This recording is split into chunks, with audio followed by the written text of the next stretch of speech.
الصلاة والسلام عليك يا سيدي يا رحمة للعالمين وعلى آلك وأصحابك يا سيدي يا خاتم النبيين منزه عن شريك في محاسنه فجوهر الحسن فيه غير منقسم يا ربي بالمصطفى بلغ مقاصدنا واغفر لنا ما مضى يا واسع الكرم۔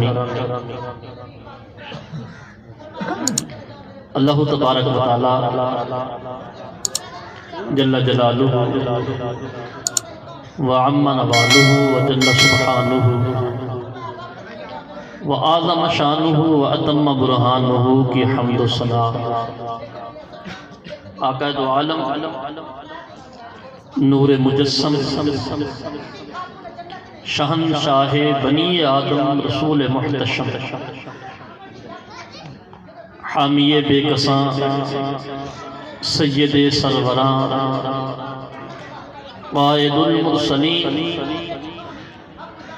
خاتم النبیین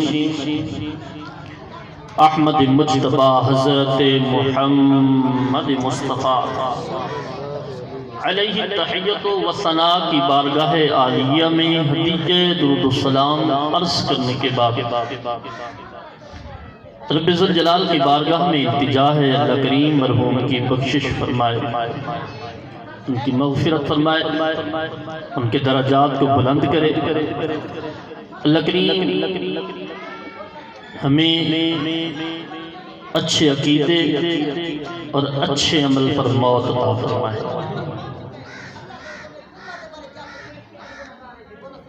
عقیدہ بہت بڑی چیز ہے، اس کے بغیر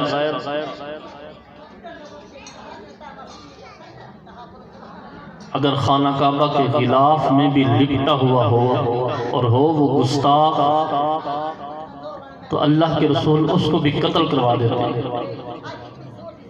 اور قتل کرنے والی کوئی عام تلوار نہیں تھی، وہ مولا علی کی تلوار تھی۔ اور عمل اتنا ضروری ہے،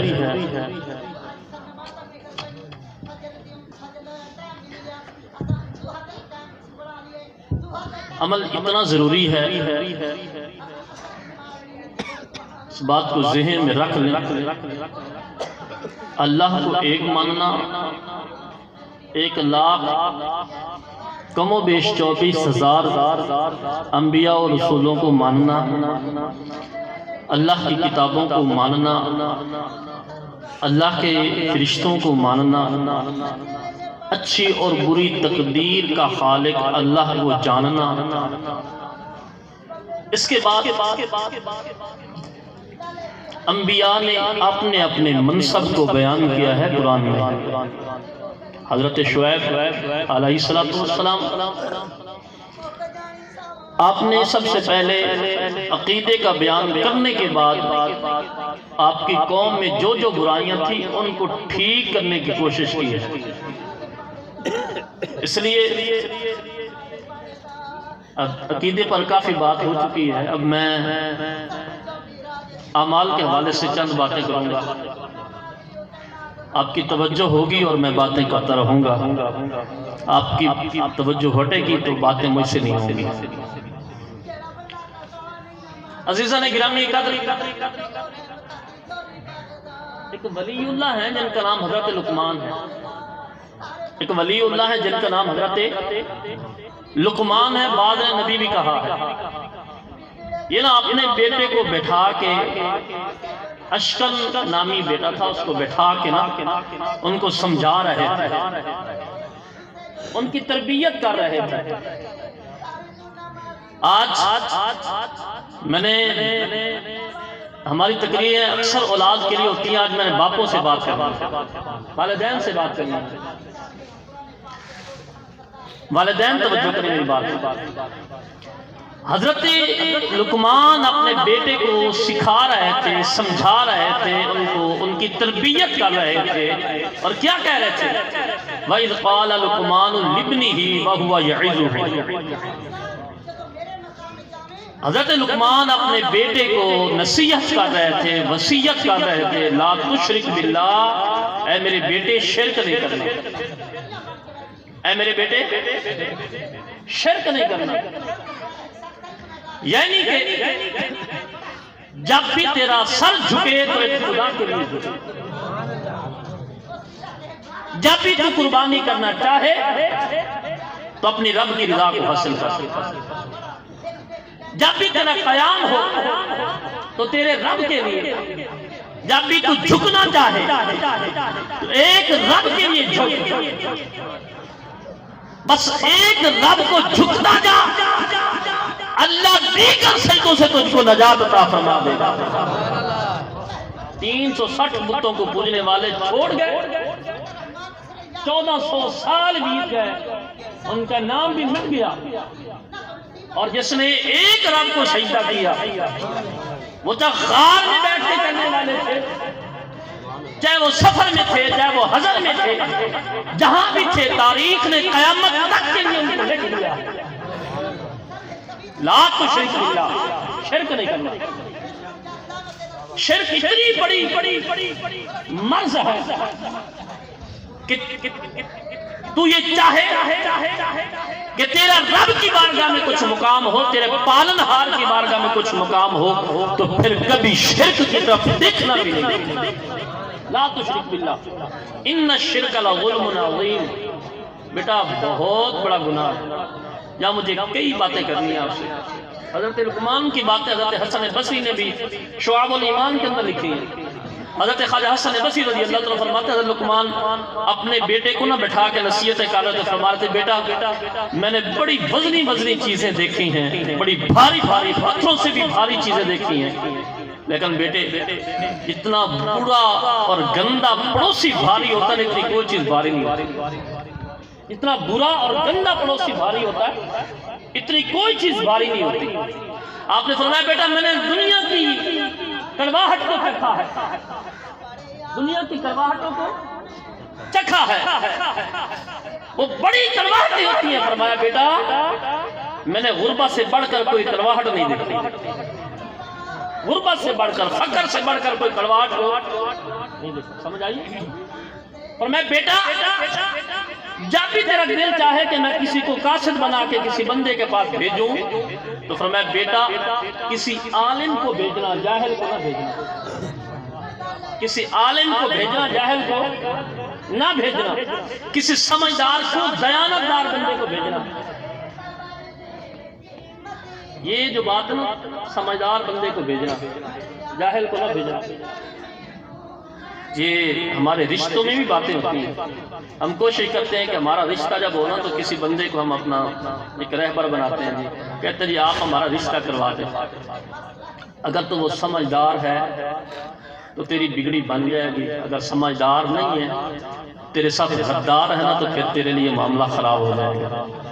فرمایا بیٹے جب بھی کسی کو قاصد بنا کے بھیجنا چاہو نا تو فرمایا بیٹے سمجھدار کو بھیجنا، اگر تجھے دیانتدار اور سمجھدار نظر نہ آئے تو فرمایا بیٹے پھر خود قاصد بن جانا، اور پھر فرمایا بیٹے شادیوں میں نہ جانا کہ یہ تجھے آخرت سے غافل کر کے دے دیں گے، جب بھی جانا تو غموں میں جانا، قبرستان میں بیٹھنا، اور فرمایا بیٹا اتنا نرم بھی نہ ہو جانا کہ دنیا والے تجھے نگل گئے، اتنا نرم بھی نہ ہو جانا کہ تجھے دنیا والے نگل جائیں، چبا جائیں، چبا ڈالیں۔ فرمایا نہ بیٹے ایسا نہ کرنا، بلکہ اپنے آپ کو برابر رکھنا، محبت والوں کے ساتھ محبت، متکبر شخص کے سامنے اپنا تکبر کا اظہار کرنا، یہ بھی ثواب ہے۔ اگر کوئی تکبر کو کرتا ہے اس کے سامنے تکبر کرنا، یہ حضرت سیدنا لقمان اپنے بیٹے کو بتا رہے تھے۔ آج میں اپنے بزرگوں سے عرض کروں گا کہ کیا ہم نے کبھی بچوں کی ایسی تربیت کی ہے؟ کیا کبھی ہم نے بچوں کی یہ تربیت کی ہے؟ ہم نے بچوں کو یہ باتیں بتائی ہیں؟ ہم نے بچوں کی تربیت میں کوئی کردار ادا کیا ہے؟ کیا ہم نے کبھی بچے کو حدیث پڑھائی ہے؟ کیا کبھی ہم نے قرآن کی ایک آیت یاد کروائی ہے بچے کو؟ اگر ہماری کوشش ہو دنیا کی آکسفورڈ یونیورسٹی کی ہم ڈگریاں لے کے بچے کے جھولی میں تو ڈال دیتے ہیں، لیکن اگر نہیں دیتے تو قرآن نہیں دیتے، نہیں دیتے تو حدیث نہیں دیتے، نہیں دیتے تو فکر آخرت نہیں دیتے، نہیں دیتے تو مقصد حیات نہیں دیتے، نہیں دیتے تو سنت کی معرفت نہیں دیتے، نہیں دیتے تو محبوب کا عشق نہیں دیتے، نہیں دیتے تو بڑوں کی محبت نہیں دیتے، ولی سے پیار کرنا نہیں سکھاتے، فجر کی نماز پڑھانا نہیں سکھاتے، ظہر کا وقت نہیں بتاتے، عصر کی رکعت روزہ نہیں پتا۔ جب ہمیں نہیں پتا ہوگا تو پھر ہم بچوں کو کیسے بتائیں گے؟ نہیں بتاتے ہیں۔ ہماری کوشش یہ ہے کہ دنیا کی ڈگریاں اٹھا کے بچے کے جھولی میں ڈال دیں، ڈالو اور ڈالو، لیکن یہ آپ کی قدر نہیں کریں گے، لیکن یہ آپ کی قدر نہیں جانیں گے۔ قدر تو وہ جانے گا نا جس کو ہم بتائیں گے کہ باپ کو دیکھنا ثواب ہے۔ قدر تو اس کو پتا ہوگا نا جس کو ہم بتائیں گے کہ تیرے ماں کے قدموں کے نیچے جنت اللہ نے چھپا کے رکھی ہے۔ ہم اس کو بتائیں گے نا کہ تیری اگر تو چاہتا ہے کہ رب راضی ہو جائے تو باپ کو راضی کر لے۔ ہم بتائیں گے نا، قرآن بتائیں گے نا اس کو کہ باپ کے سامنے اف تک نہیں کہنا، اور بتائے اف کہتے کسے؟ امام فخر الدین رازی نے 18 معنی لکھے ہیں اس کے تفسیر کبیر کے اندر۔ نعرہ تکبیر، کوئی نہ یار، نعرہ تکبیر، کھڑا کرو، نعرہ تکبیر، نعرہ رسالت، نعرہ حیدری، شان قرآن۔ امام فخر الدین رازی نے اس کے 18 معنی ذکر کیا اور فرمایا کہ عرب والے اس کو کہتے ہیں جب بندہ کام کر کے واپس پلٹتا ہے اور اس کے جسم پہ مٹی گرد و غبار ہوتی ہے اور پھر بندہ پھونک مار کے اپنے گرد و غبار کو اڑاتا ہے، عربی میں اس کو اف کہتے ہیں۔ عربی میں کس کو کہتے ہیں؟ اس کو اف کہتے ہیں۔ اب بچے کو جب ہم یہ بتائیں گے نا کہ بیٹا اپنے سانس بھی مشکل لینا اپنے باپ کے سامنے، تو پھر بچہ ہماری قدر کرے گا۔ اور ابو داؤد طائی نے تو اخیر کر دی اس بات کی، آپ نے فرمایا جو بندہ اپنی اولاد کی اچھی تربیت کرے، ان کو قرآن پڑھائے، ان کو حدیث پڑھائے، ان کو فکر آخرت بتائے، مقصد حیات بتائے، اس کو نبی کی سنت بتائے، ولیوں کا احترام بتائے، اس کو اچھے عقیدے سکھائے، اس کو اچھے عمل بتائے، فرمایا قیامت ہوگی اس کو دنیا میں بھی 9 مقام مل جائیں گے، اس کو مرتے وقت 3 مل جائیں گے، اس کو آخرت میں 3 مل جائیں گے، دنیا میں 3 ملیں گے، آخرت میں 3 اور مرتے وقت 3، فرمایا 9 مقام اس کو مل جائیں گے۔ فرمایا جو بندہ اپنی اولاد کی تربیت کرے سب سے پہلے اس کی روزی میں اللہ برکت عطا فرمائے گا۔ یہ بابا چاہتا ہے نا کہ سفید داڑھی کے وقت بھی تیری حیا ہو، تیرے بیٹے تیری عزت اور قدر کریں، تیری خدمت کریں، تیرے پیر دبائیں، تیرے سر میں تیل لگائیں، وہ مالش نہیں، سر میں تیل لگائیں، تیری خدمت کرے۔ ابو داؤد طائی فرماتے ہیں اس کو چاہیے کہ وہ اپنے بچے کی اچھی تربیت کر لے، اس کی روزی میں اللہ برکت عطا فرما دے گا۔ فرمایا وہ چاہتا ہے نا کہ اس کی حاجتیں پوری ہوں، ہاتھ اٹھائے اور دعا قبول ہو جائے، جب بھی وہ ہاتھ اٹھائے اور اس کی دعا قبول ہو۔ یار بہت سارے ذریعے ہیں دعا قبول ہونے کے، لیکن ایک ذریعہ یہ بھی ہے، فرمایا جب وہ اپنی حاجت اپنے رب کے سامنے رکھے، ابھی اس کی حاجت رکھی نہیں گئی اور وہ چاہتا ہے کہ اس کی حاجت پوری ہو جائے، تو فرمایا اپنی اولاد کی اچھی تربیت کر، اپنی اولاد کی اچھی تربیت کر۔ فرمایا جس کو نماز میں سرور نہیں نہ ملتا پتہ چلتا ہے کہ اس کی اولاد اچھی نہیں ہے۔ جس کو نماز میں سکون نہیں نہ ملتا پتہ چلتا ہے اس کی اولاد اچھی نہیں ہے، اس کی اولاد کی تربیت اچھی نہیں ہوئی۔ جس کو نماز میں، جس کو قرآن پڑھنے میں سکون نہیں ملتا، جس کو دلی سکون اور اطمینان نصیب نہیں ہوتا، اس پتہ چلا کہ اس کی اولاد اچھی نہیں ہے۔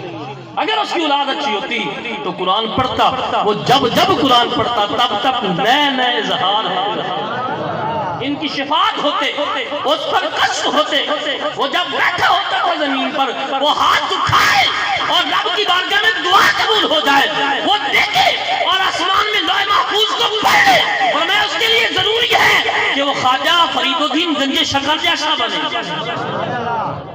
اپنی اولاد کی تربیت کرے، اپنی اولاد کی تربیت کرے۔ ساری زندگی روتے رہتے ہیں، مولوی صاحب دعا کریں ایمان پہ خاتمہ ہو جائے، بزرگوں کے پاس جاتے ہیں دعا کریں، تبلیغیں کرتے ہیں، جناب والا علم دین حاصل کرتے ہیں، بہت محنتیں کرتے ہیں۔ حضرت ابو داؤد طائی فرماتے ہیں جو بندہ یہ چاہتا ہے کہ مطلب اس کو کلمہ نصیب ہو جائے، فرمایا وہ اپنی اولاد کی اچھی تربیت کرے۔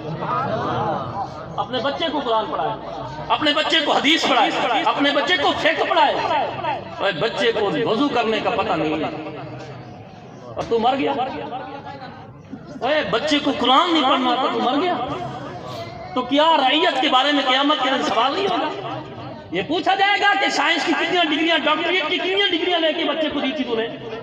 یہ پوچھا جائے تو اسے یہ سوال ہوگا کیا اس کا مستقبل کامیاب کرنے کے لیے، دنیا کا مستقبل کامیاب کرنے کے لیے اس کو ڈاکٹریٹ کی ڈگریاں تو دے دی، اگر نہیں دیا تو قرآن یہ پوچھا جائے گا. فرمایا مرتے وقت جس کو کلمہ نصیب ہو یہ چاہت رکھے تو فرمایا وہ اپنے بچے کی اچھی تربیت کرے، اپنی اولاد کی اچھی تربیت کرے. میں پیروانا نہیں جانتے ہیں نا آپ لوگ؟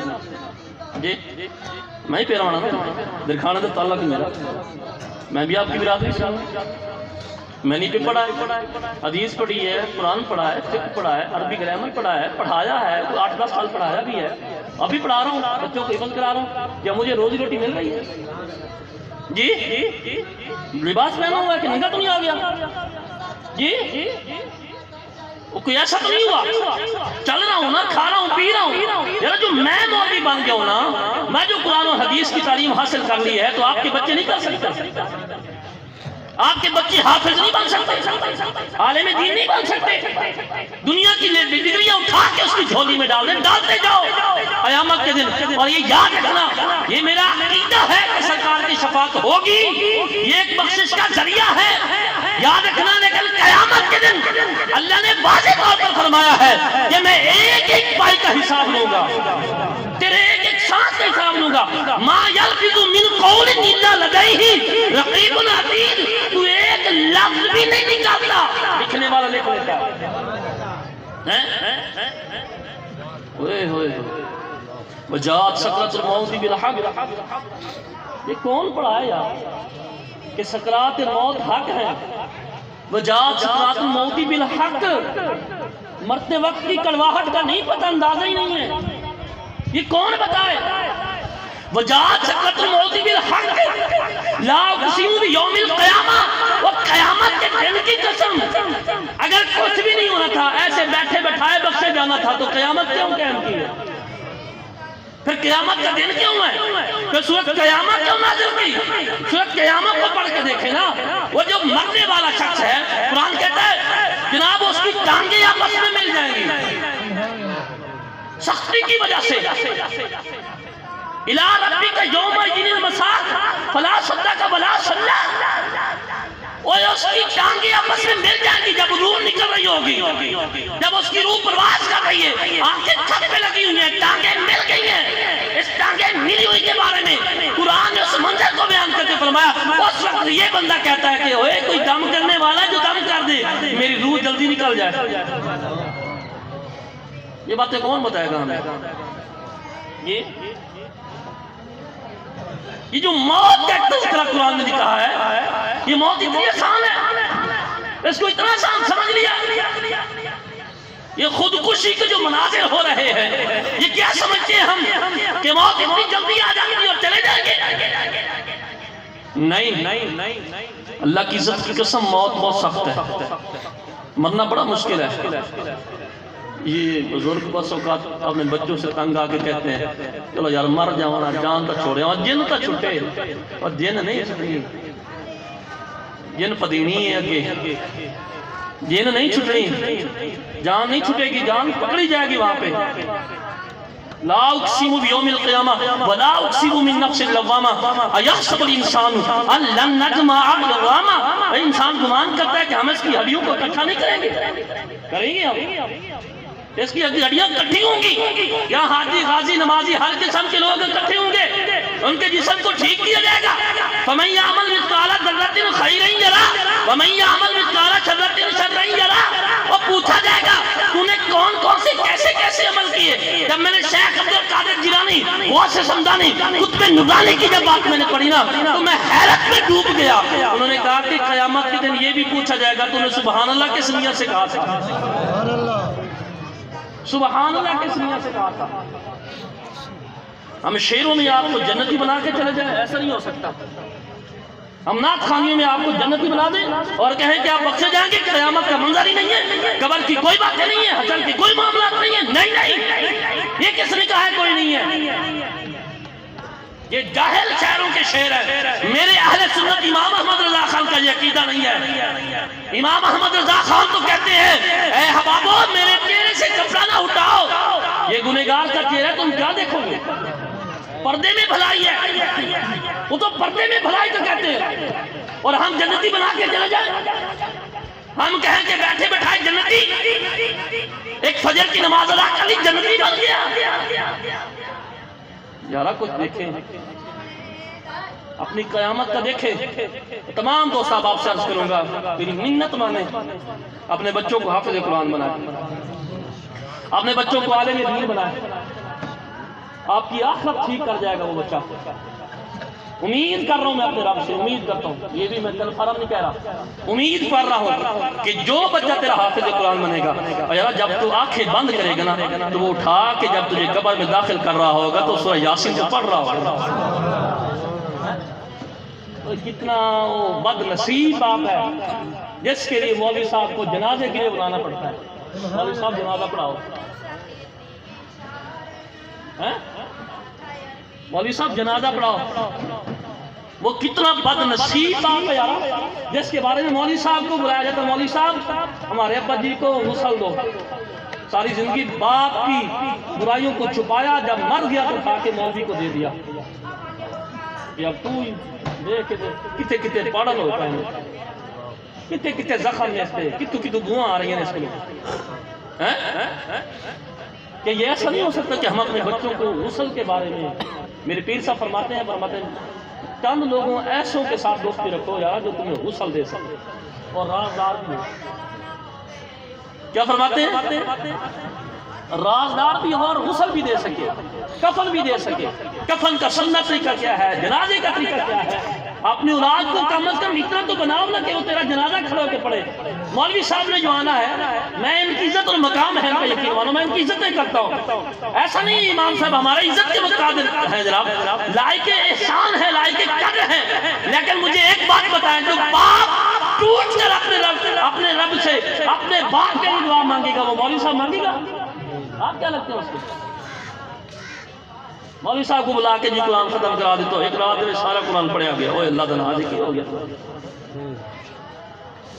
تیرے لیے اور دن بھی نہیں ہے، اور یاد رکھنا تیرے لیے قرآن پڑھانے کے لیے نا وہ ایک رات کرتا ہے صرف، مولوی صاحب کو بلاؤ سارا قرآن پڑھاؤ، ایک کے ٹائم سے پڑھاؤ، یعنی ساری زندگی کا احسان تیرا بیٹا ایک رات میں چکا دیتا، اور سب سے بڑا احسان ہو جاتا جب آپ ختم کر لیا بہت بڑا۔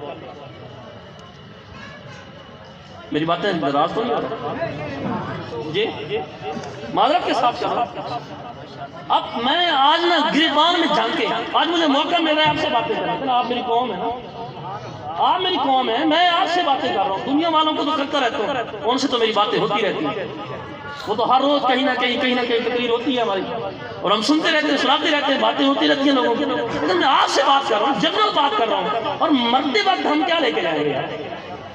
کوئی مربوں کا مالک مربے لے کے گیا؟ کہیں قریب دیکھنا یاد ذرا، کوئی مربے لے کے گیا اس ساتھ میں؟ نہیں نہ لے کے گیا۔ یہ تو ہم باتیں کرتے رہتے ہیں، عمل کب کریں گے؟ یہ تو میرے مولوی صاحب بھی کرتے ہیں، ہم بھی کرتے ہیں، ہم ہر ختم میں ہم یہ تقریریں سنتے ہیں کہ جناب اپنی آخرت کو ٹھیک کر لو، عمل کب کریں گے؟ عمل کب کریں گے؟ بس یہ ہمیں تو سبق پڑھایا جا رہا ہے، ہماری جناب تعلیم میں ہمارے معلومات میں اضافہ ہوتا جا رہا ہے، لیکن عمل کب کریں گے؟ یہ تو سنتے رہے، اللہ کرے کہ آج ہماری باتیں ہمارے سینے میں بیٹھ جائیں، ہمارے دماغ میں آ جائیں، اور یہ ہمارے سینے کو ہمارے دل کو جکڑ کے قیامت کے دن یہی بیٹھک ہمارے لیے اللہ تعالیٰ کے سامنے رحمت کا ایک سبب بن جائے۔ فَمَنْ يَعْمَلْ مِثْقَالَ ذَرَّةٍ خَيْرًا يَرَهُ وَمَنْ يَعْمَلْ مِثْقَالَ ذَرَّةٍ جناب والا وہ تو قرآن جو پڑھا جائے گا نا جناب، یہ قرآن پڑھیں گے، اس آیات کو پڑھیں گے، اس سے قرآن میں اِذَا زُلْزِلَتِ الْأَرْضُ زِلْزَالَهَا، وہ ایسی زمین جب کانپے گی، اِذَا السَّمَاءُ انفطرت، یہ جو تیرا آسمان ہے نا یہ پھٹ جائے گا، وَإِذَا الْكَوَاكِبُ انتثرت، یہ جو تیرے تارے ہیں نا یہ سارے بکھر جائیں گے، وَإِذَا الْبِحَارُ فُجِّرَتْ، یہ جو بڑے بڑے سمندر دیکھے نا یہ سارے بہہ جائیں گے. وَإِذَا الْقُبُورُ بُعْثِرَتْ، یہ جو تیری زمین ہے نا یہ پھٹے گی نا، یہاں سے قبریں نکلیں گی. عَلِمَتْ نَفْسٌ مَّا قَدَّمَتْ وَأَخَّرَتْ، ہر جان جانے گی کہ میں نے آگے خلق الموت والحیات لیبلوکم ایکم احسن عملا. اور میں اللہ وہ ذات ہے جس نے موت کو پیدا کیا. کس نے؟ والحیات، پھر زندگی کو. اسی زندگی نے سارا کچھ تے موت کو بہت. حضور نبی رحمت صلی اللہ علیہ وسلم نے فرمایا کہ اگر جانوروں کو پتہ چل جاتا کہ موت آنی ہے تو تمہیں تازہ بکرا کوئی نہیں ملتا، تمہیں کوئی تازہ جانور کوئی نہیں ملتا. جب اللہ تعالیٰ نے موت کو پیدا کی نا، ارے یار یہ زمین آسمان سے کئی سو سال پہلے اللہ نے موت کو پیدا کیا، بلکہ انسان کی تخلیق سے پہلے، انسان کی تخلیق سے پہلے موت کو پیدا کیا. اور اللہ پاک نے پھر موت کو پردوں میں رکھا. اس پردے کی زنجیر جو تھی جس کے ساتھ اس پردے کو باندھا گیا تھا، اور بندہ چلتا رہے 1000 سال تک چلتا رہے، ختم نہیں ہوگا. اللہ نے زمینوں اور آسمانوں سے زیادہ اللہ نے اس موت کو طاقت بخشی. ایک دن فرشتوں کو کہا فرشتوں میں نے ایک چیز کو پیدا کیا ہے جس کو طاقت میں نے زمینوں سے بھی زیادہ آسمانوں سے بھی زیادہ دی ہے، تو بتاؤ. فرشتوں نے کہا یا اللہ اتنی ہیبت ناک تھی، اتنی طاقتور تھی، اتنی چیز بنائی اور چھپا کے ہم سے رکھی. ہم تو ہر وقت تیری رحمت کے نظارے دیکھتے ہیں، ہم تو تیری رحمت میں غوطہ زن ہیں، ہم تو ہر وقت قدرت کے نظارے عجائبات کو دیکھتے رہتے ہیں. یا اللہ وہ کون سی چیز ہے؟ اللہ نے موت کو فرمایا ہے موت نکل. موت پردہ پھاڑ کے باہر نکلی. موت پردہ پھاڑ کے باہر نکلی. موت ہو گیا 10 منٹ اوپر ہو گیا. موت پردہ پھاڑ کے باہر نکلی. جب موت باہر نکلی نا، فرشتے ایک لمحہ موت پہ نظر ڈالی، بے ہوش ہو کے گر گئے. یہ کسی عام مولوی نے بات نہیں لکھی، امام غزالی نے، امام محمد بن حامد الغزالی علیہ رحمہ نے لکھی. اور وہ کوئی عام نہیں ہے، اس امت کے بہت بڑے امام ہیں اور ولی اللہ ہیں بہت بڑے. انہوں نے کہا کہ جب موت باہر نکلی نا پردے پھاڑ کے، فرشتوں کی ایک نگاہ پڑی، بے ہوش ہو کر گر گئے. پھر رات کی تصویر بیان کرتے ہوئے کھڑے ہوئے. اب موت نے کہا یا اللہ اگر میرا اظہار ہو گیا ہے تو میں اپنا تعارف کروا دوں. اب تم تعارف سنو گے جی. اس موت کو بڑا آسانی سے ہم لفظ میم موت ہے 3 حرف میم موتا، بس اتنی جلدی زبان سے نکلتا ہے کوئی مسئلہ نہیں ہے. لیکن اس موت کا پتہ ہی نہیں حقیقت کیا ہے. موت نے اپنا تعارف کروایا کہ انا الموت، میں موت ہوں. الذی یفرق بین الاخی والاخوات، میں وہ موت ہوں جو بہنوں اور بھائیوں کے درمیان جدائی کروا دیتی ہے. انا الموت الذی یفرق بین الاخی والاخوات، انا الموت الذی یفرق بین الزوج والزوجہ، میں وہ موت ہوں جو شوہر اور بیوی کے درمیان جدائی کروا دیتی ہے. یار آخری باتیں کروں میں. الذی یخرب الدیار والقصور، موت نے کہا کہ میں موت ہوں. سمجھ آئی؟ میں موت ہوں. الذی یخرب الدیار، یہ جو تمہارے خوبصورت شہر ہیں نا ان کو تباہ کر کے رکھ دیتے ہیں. والقصور، یہ سونے سونے کوٹھیاں تے محلات ضائع کر کے رکھ دیتی ہیں. وہ میں موت ہوں. آپ نے کبھی دیکھا ہوگا یار، کبھی بہاولپور چلے جائیں، وہاں آپ نے بڑے بڑے جناب قلعہ دیکھتے ہیں. اب ملتان چلے جائیں وہاں قلعہ دیکھیں. شور کوٹ میں آنے ہمارے پاس آ جائیں آپ کو گیٹ دکھاتے ہیں. ہم بڑے بڑے شاہ سوار تھے وہ جو سارے دفن ہوئے پڑے ہیں، ان کی ہڈیاں ابھی اٹھا لیتے ہیں لوگ. یہ کسی جانور کی ہے، یہ کسی انسان کی، تمیز ہی نہیں ہوتی اب یہ کس کی. تو موت نے کہا الذی یخرب الدیار والقصور، میں موت ہوں جو تمہارے خوبصورت شہروں کو تباہ و برباد کر کے رکھ دیتی ہوں. بنی اسرائیل کا ایک شخص ہے، اس کو حضرت سیدنا خضر کی ملاقات ہوتی تھی. وقت کے بادشاہ نے کہا خضر سے جب تیری ملاقات ہو میری ملاقات تم سے کروانا. خضر علیہ السلام سے میری ملاقات کروانا. بڑا نیک عابد تھا، متقی پرہیزگار تھا، دنوں کو عبادت کرتا تھا، راتوں کو بھی جا کے اپنی زندگی بسر کر رہا تھا. اب جیسے ہی بادشاہ نے کہا نا کہ خضر کی جب ملاقات ہو اس سے وہ اس وقت میرے سے کروانا.